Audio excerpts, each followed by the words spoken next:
అనగనగా ఒక అడవిలో ఒక మినుగురు పురుగు ఉండేది. అడవిలో తిరుగుతూ సంతోషంగా ఉండేది. ఒకరోజు ఒక కాకి వచ్చి ఆ మినుగురు పురుగును తినబోయింది. నోరు తెరిచి కాకి తనను మింగేలోపు, ఆగు, నా మాట వింటే నీకో మేలు అని అరిచింది మినుగురు పురుగు.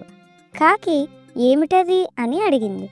నన్ను తినకుండా వదిలేస్తే నీకు నాలాంటి చాలా మినుగురు పురుగుల చోటు ఒకటి చూపిస్తాను. నన్ను తినేస్తే నీకు పెద్దగా లాభం ఉండదు అని అంది.